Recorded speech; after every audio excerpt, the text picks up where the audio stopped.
This conference will now be recorded.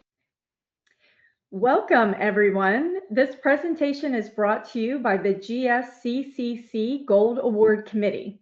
If you have questions after today's session, please feel free to contact us at gsgoldaward.gscc@gmail.com or visit our website at gsccc.org for more information.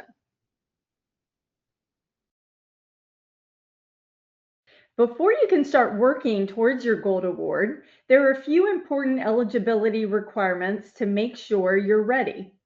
First, you need to be either a high school freshman, sophomore, junior, or senior. Second, you must be a registered Girl Scout senior or ambassador. If you're unsure of your current status, double check with your troop leader or your Girl Scout account to ensure you're registered at the right level. Next, and equally important, you need to have completed one of the following prerequisites: the Silver Award, a Senior or Ambassador Leadership Award, or a Senior or Ambassador Journey. Each of these options ensures that you've already had experience with goal setting, planning, and leading a project, skills that are essential for a successful Gold Award. One quick note: the journeys are being phased out and will be officially retired as of October 1st, 2026. So if that's a requirement you're aiming to complete, be sure to keep that timeline in mind. The leadership awards can include options like the True North Award, the Gold Torch Award, Counselor in Training, Volunteer in Training, or the Take Action Award. These are all valid paths that help prepare you for the level of responsibility the Gold Award requires. So if you meet these criteria, you're in the right place and ready to take the first steps toward your Gold Award journey. The Gold Award is the highest honor a Girl Scout can earn. It's a take action project and must include all 5 of these key elements. It must address the root cause of an issue you care about. It must develop a sustainable solution that continues after your involvement ends. You must be able to measure your success with real data or feedback. Your project must include a national or global link showing the broader relevance of your issue. And finally, you must demonstrate leadership by guiding a team and working with a community partner. It's important to understand the difference between a community service project and a Gold Award project. Community service is valuable, but it's often a one-time effort, like collecting food for a pantry or cleaning up a park. A Gold Award project goes deeper. It identifies the root cause of a problem and develops a solution that continues making an impact after your project is complete. That is what makes it gold level. Let's look at a couple of examples. Holding a book drive is a good deed, but partnering with a library to create a bilingual reading program for migrant children, matching them with high school tutors, and ensuring the library continues a program every summer, that is a Gold Award project. Similarly, planting a garden is nice, but restoring native vegetation and creating educational materials to train garden club members, that's a sustainable, root cause focused Gold Award. The first and most important element is addressing a root cause. A root cause is the why behind an issue. Maybe a local problem stems from a lack of education, resources, or awareness. First, identify community issue you're passionate about. Then trace that issue back to its root causes and brainstorm a solution that will address one of the root causes. It's very important at this point to identify a community partner that aligns with the issue you want to solve. Meet with a community partner early in your planning and see how you can aid in their mission. This partnership will guide the rest of your project. Let's look at an example of a Gold Award project where the Girl Scout was able to identify and address the root cause of an issue. Cindy noticed a problem in her local park. The ducks in the park were sick. After further examination, she noticed the water was polluted and making the ducks sick. She could clean up the water with a group of volunteers. She could take the ducks to the vet and get them healthy. But this does not solve the problem because the root cause is not the polluted water. So Cindy took a step back and asked why? Why are the ducks sick from the polluted water? It was because the pond's drain filter was clogged. And why? Because there was trash in the pond that clogged the filter. And why was there trash in the pond? Because there were no trash cans in the park and people had no place to discard their trash. So Cindy tackled that root cause. She placed trash cans in the park, added signs to raise awareness, and even held presentations to educate the community about pollution and how it harms wildlife. The city also agreed to maintain the trash cans as part of the regular cleanup schedule. That's sustainability. That is leadership. And that is exactly what a Gold Award project looks like when it's done right. For your project to qualify as a Gold Award project, it must be sustainable. That means it has to continue making an impact after you've stepped away. You'll need a sustainability letter from your partner organization confirming they'll carry on your work. For example, Juliana's project addressed the problem that many families on a military base didn't have the financial resources to purchase formal wear for special occasions. She created a formal wear boutique on the base to loan out dresses, suits, and accessories. Her community partner, the Military Spouses Group, now maintains it, providing ongoing access to formal attire for families in need. You also need to show that your project made a real difference. That can mean counting how many people you reached, collecting feedback with surveys, or tracking participation. Nancy, for example, taught a tech class for seniors and measured their knowledge gain with before and after questionnaires. Having measurable goals makes your project stronger.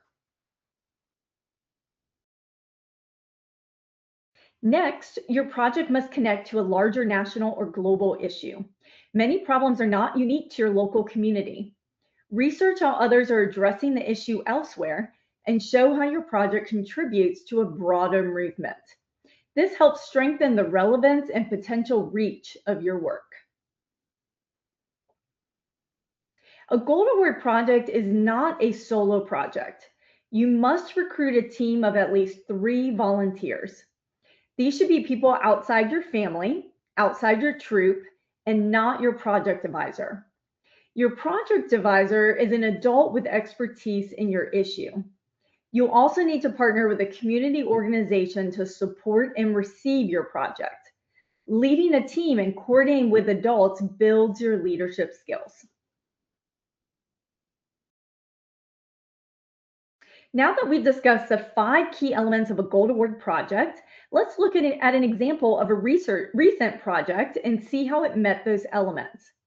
Engineer Kids is a project by Evie, a National Gold Award scholarship recipient. Her project tackled the issue of too few women in engineering caused by the lack of early exposure to engineering careers. She held workshops, created a school curriculum, and launched a website to share resources. Her community partner is a local elementary school that pledged to continue teaching the STEM curriculum to its students. She measured impact with pre and post surveys, showed the global link by tying into the global underrepresentation of women in STEM, and led a team of over 10 people, including an engineer as her project advisor. Now that you have a clear idea of what your project will involve, it's time to think about funding. Every Gold Award project requires some resources, and part of showing leadership is planning how to obtain them responsibly.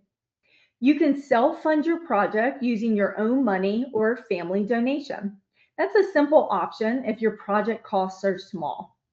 You can also hold a money earning event such as a car wash, bake sale, or yard sale. Just remember that these events should follow all Girl Scout guidelines for safety and money handling. Another way to fund your project is through gifts in kind. That means asking for donations of materials or supplies rather than cash. For example, a local business might donate paint, lumber, or printing services to support your work. Finally, if your troop agrees, you can request to use product sale profits or a portion of troop funds. You'll need your troop's approval for that, so make sure you have that conversation early in your planning. Once you've identified what you need and estimated your costs, create a detailed plan showing how you'll obtain each item or fund. This demonstrates responsibility, organization, and resourcefulness, all essential parts of earning your gold award. Here's how to get started. Read your guide to going gold, request a mentor by emailing us, and create an account in the Go Gold app. You'll use the app to create and submit your proposal. Proposal submission dates are found on the Girl Scouts of the Colonial Coast website. After proposal submission, you will have an interview with the Gold Award Committee. The committee will give you feedback on your project proposal and determine if you are ready to move forward with your project. It's important that you do not begin working on your project until you've been interviewed and officially approved by the committee. Now let's talk about one of the most valuable supports you'll have in this journey, your Gold Award mentor. After watching this information session, the next step is to email the committee and request a mentor. One of our committee members will meet with you virtually to figure out how we can best support you and who would be the best match as your mentor. You can have your caregiver or troop leader join this meeting if you'd like. Once a mentor is assigned, you'll meet with her virtually, and from then on, you'll stay connected through monthly meetings. Your mentor is your sounding board, your cheerleader, and your guide throughout the entire Gold Award process. One important note, if there's no contact from you for 3 months in a row, we'll assume you've paused your project and your mentee status may be discontinued. So stay engaged, communicate, and take full advantage of this incredible support.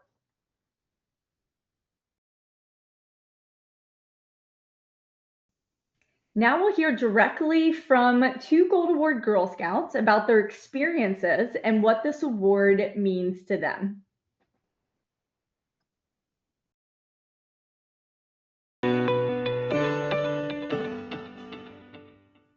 Hello, my name is Lauren Sims, and my project was Kids Corner. Kids Corner was a project that involved me creating educational tools for the Boys and Girls Club in Southeast Virginia. So I created educational videos and I created learning kits as well as an educational workspace. I created these tools so that the kids in the Boys and Girls Club could use these resources to complete their homework after school. So my inspiration for this project really came from my love for education and educating other people, and I feel that educating anyone is important because we are privileged to have this education and the access to it, but I wanted to expand my knowledge to other people. I always knew I wanted to work with the Boys and Girls Club, and I got in touch with the coordinator of the Boys and Girls Club, so she allowed me to connect with other people in the Boys and Girls Club to be able to put my project into use there. My aunt, who's a teacher, also donated money for me to be able to spend on learning kits for the Boys and Girls Club.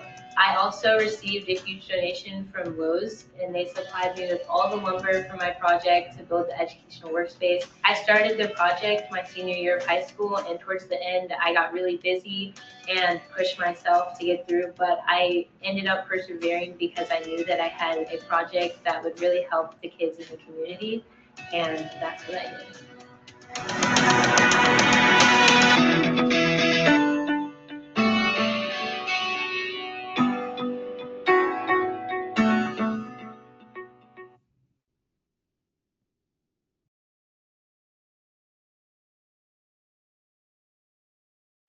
Hi, I'm Gold Award Girl Scout Janelle, and my project is the Community Music Cafe. I've always known that I wanted to do music long term, but I wasn't exactly sure how it would work out. And then I came across music therapy, and I knew I didn't want to do that as a career, but I knew that I wanted to help people through music. And so that's where I came up with the idea of the community music cafe and helping the homeless in the area through music.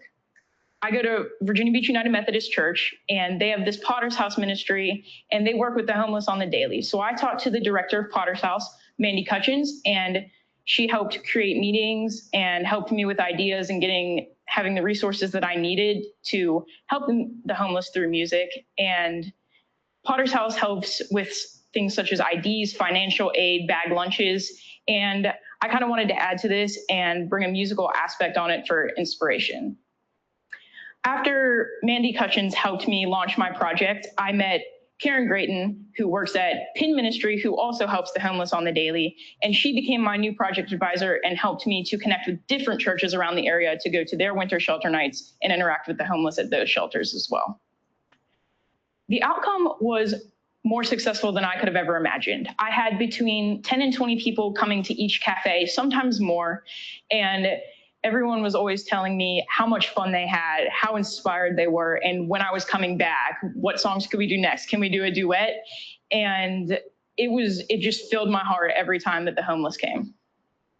And in doing the community music cafe, I've found such a big passion for what I was able to do through music. And it may have just been my goal for the project, but now it will be my mission in life.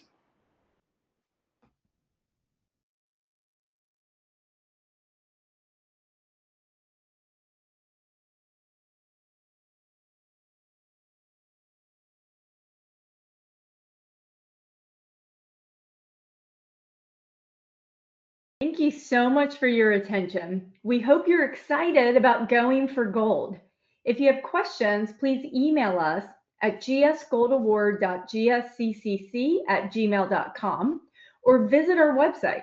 We are here to support you every step of the way.